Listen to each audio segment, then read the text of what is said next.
শীতকালে তো পিঠা খেতে কম বেশি সকলেই পছন্দ করেন। শুধুমাত্র এই চাল গুঁড়ো করার ঝামেলার কারণেই কিন্তু অনেকেই তৈরি করে খান না। তো এইভাবে একবার চাল গুঁড়ো করার কোনো রকম ঝামেলা ছাড়াই কিন্তু আপনারা তৈরি করে নিতে পারেন শীতের অত্যন্ত জনপ্রিয় পিঠা চিতই পিঠা রেসিপি। এই যে দেখুন বন্ধুরা, পিঠাগুলো একেবারে কতটা নরম হয়েছে দেখে নিশ্চয়ই বুঝতে পারছেন। নমস্কার বন্ধুরা, অনুভার রান্নাঘরে সবাইকে স্বাগত জানাচ্ছি।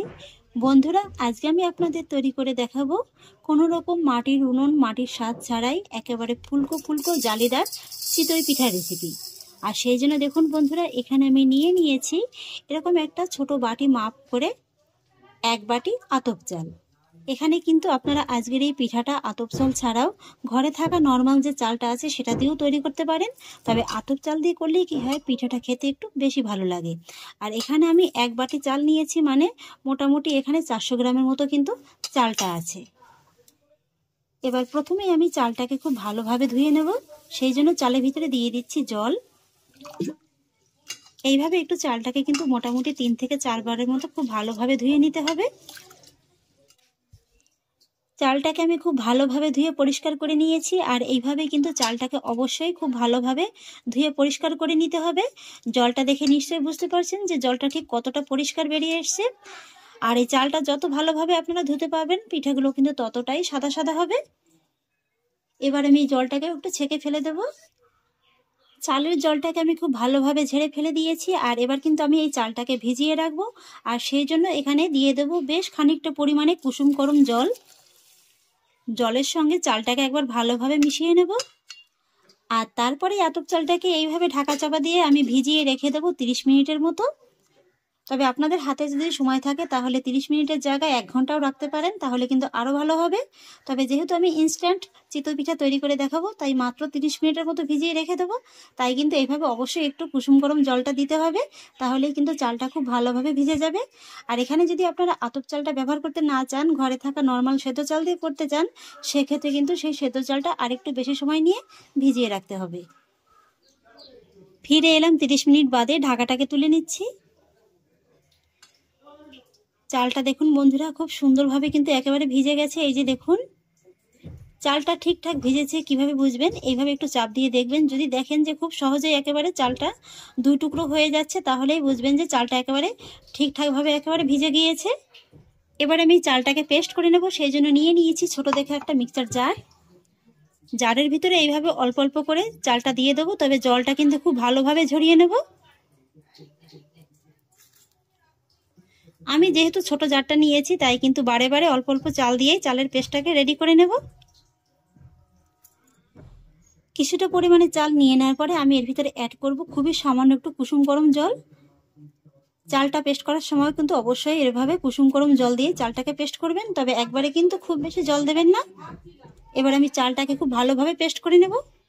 চালটাকে আমি খুব ভালোভাবে পেস্ট করে নিয়েছি।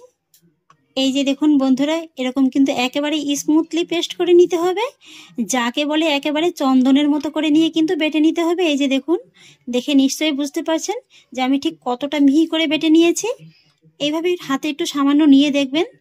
যদি দেখেন যে কোনো রকমের কোনো দানা দানা বাজছে না, তাহলেই বুঝবেন যে একেবারে চালটা খুব ভালোভাবে পেস্ট করে নেওয়া হয়ে গেছে। এই যে দেখুন, একেবারে কিন্তু আঠার মতো হয়ে যাবে। এবার আমি চাল বাটাটাকে বড় একটা জায়গার ভিতরে ঢেলে নেব। একই রকম ভাবে পুরো চালটাকে আমি খুব সুন্দরভাবে পেস্ট করে নিয়েছি। আর এখন কিন্তু এই মিশ্রণটা একটু ঘন মনে হচ্ছে। এতটা ঘন কিন্তু চিতই পিঠার জন্য লাগবে না, এর থেকে একটু পাতলা করে নিতে হবে। আর তাই এর ভিতরে অ্যাড করতে হবে আবারও কুসুম গরম জল। অল্প অল্প করে এইভাবে দিয়ে দেব। আর তারপর একটা হুইপসের সাহায্যে খুব ভালোভাবে মিশিয়ে নেব। আপনারা চাইলে কিন্তু হাত দিয়েও মিশিয়ে নিতে পারেন। চাল ভেজানো থেকে শুরু করে চাল পেস্ট করা পর্যন্ত আর এইভাবে ব্যাটার তৈরি করা পর্যন্ত পুরো কাজটাই কিন্তু কুসুম গরম জল দিয়ে করতে হবে। তবে খেয়াল রাখবেন জলটা যেন একেবারে খুব বেশি না গরম হয়ে যায়, তাহলে কিন্তু এই চালগুলো সেদ্ধ হয়ে যাবে, পিঠেগুলো খুব একটা ভালো ফুলবে না। অল্প অল্প করে কুসুম গরম জল দিয়ে আমি কিন্তু ব্যাটারটিকে খুব ভালোভাবে রেডি করে নিয়েছি। এইভাবে কিন্তু মোটামুটি 5 থেকে 7 মিনিটের মতো সময় নিয়ে ব্যাটারটিকে খুব ভালোভাবে রেডি করে নিতে হবে। এইভাবে যত ভালোভাবে ব্যাটারটিকে ফেটিয়ে নিতে পারবেন, পিঠেগুলো কিন্তু ততটাই ফুলকো ফুলকো হবে। এবার আমি আপনাদের ব্যাটারের ঘনত্বটা দেখিয়ে দিচ্ছি। চিতই পিঠার ব্যাটার কিন্তু খুব বেশি মোটাও হবে না, আবার একেবারে যে পাতলা হবে তাও কিন্তু নয়।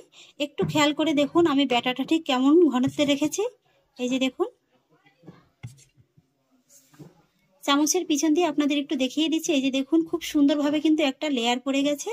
একটা আঙুলের সাহায্যে এইভাবে টেনে দেখিয়ে দিচ্ছি। এই যে দেখুন, কত সুন্দর একটা রাস্তার মতো দাগ পড়ে গেছে। খুব সহজে কিন্তু মিশে যাচ্ছে না।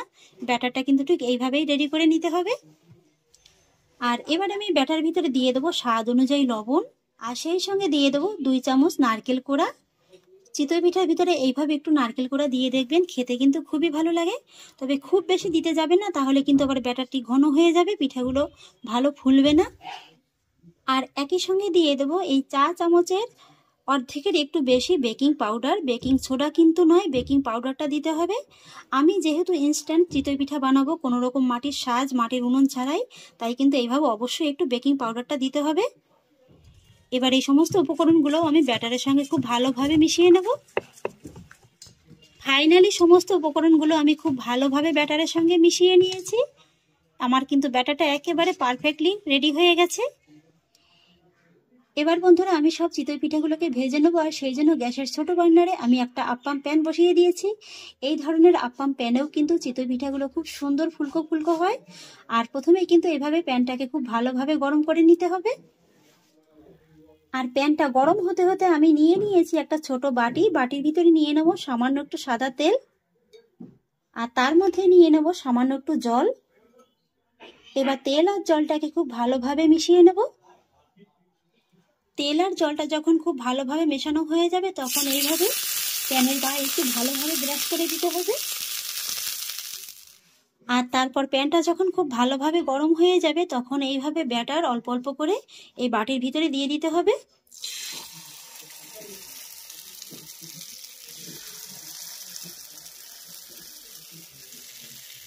তবে প্রত্যেকবারই কিন্তু ব্যাটারটাকে একটু ভালোভাবে ফেটিয়ে নিয়ে তারপরে দিতে হবে।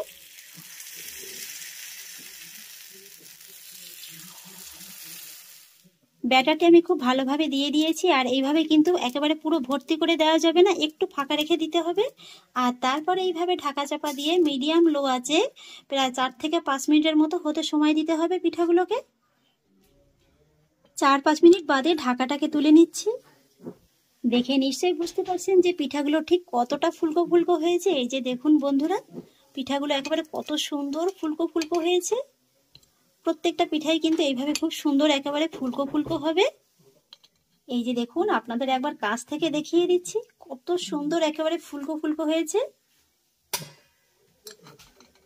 আর পিঠাগুলোর পিছনটাও দেখুন, আপনারা যদি চান এর থেকে একটু লালচে করে ভেজে নিতে পারেন। আর পিঠাগুলো ভাজার সময় প্রত্যেকবারই কিন্তু প্যানটাকে একটু ভালোভাবে পরিষ্কার করে নেবেন।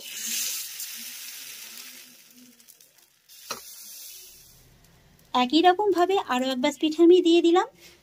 আবারও একই রকম ভাবে ঢাকা চাপা দিয়ে রেখে দেব। একই রকম ভাবে আবারও ঢাকাটাকে তুলে নিচ্ছি। এই পিঠাগুলোও দেখুন বন্ধুরা একেবারে কত সুন্দর ফুলকো ফুলকো হয়েছে। প্রত্যেকটা পিঠাই কিন্তু এইভাবে একেবারে খুব সুন্দর একেবারে ফুলকো ফুলকো হবে। এগুলোকেও একই রকম ভাবে নামিয়ে নেব। বেশ কয়েকটি পিঠা ভেজে আমি একটা প্লেটে সার্ভ করে নিয়েছি। আর এরকম গরম গরম চিতই পিঠা কিন্তু আপনারা এরকম শীতের পাতলা গুড় দিয়েও খেতে পারেন, খেতে কিন্তু খুবই ভালো লাগে। আবার এই চিতই পিঠাগুলো কিন্তু আপনারা দুধ রসে ভিজিয়েও খেতে পারেন। প্রত্যেকটা পিঠাই কিন্তু একেবারে দুধ রসে খুব সুন্দরভাবে ভিজে যাবে। এই পিঠাগুলো এইভাবে ভেজে যদি আপনারা 2-3 দিনও রেখে দেন, তাহলেও কিন্তু এই একই রকম নরম তুলতুলে আর সফট থাকবে। এই যে দেখুন বন্ধুরা কতটা নরম হয়েছে, আর ভিতরটা দেখুন কতটা জালিদার হয়েছে। আপনাদের দেখিয়ে দিচ্ছি, দেখে নিশ্চয়ই বুঝতে পারছেন যে কতটা জালিদার হয়েছে। এই যে দেখুন। তাহলে আশা করছি বন্ধুরা আমার আজকের এই সহজলভ্য চিতই পিঠা রেসিপি আপনাদেরও খুব ভালো লেগেছে। যদি ভালো লেগে থাকে তাহলে আমাকে অবশ্যই একটা লাইক এবং কমেন্ট করবেন, সেই সঙ্গে বন্ধুদের সঙ্গে শেয়ার করবেন। আর প্লিজ বন্ধুরা, যদি আমার পরিবারের নতুন সদস্য হয়ে থাকেন তাহলে একটা সাবস্ক্রাইব করে পাশে থাকা বেল আইকনটি প্রেস করে দেবেন। ফিরে আসছি এরকমই পরের অন্য কোনো নতুন রেসিপি নিয়ে। সবাই ভালো থাকুন, সুস্থ থাকুন, ধন্যবাদ।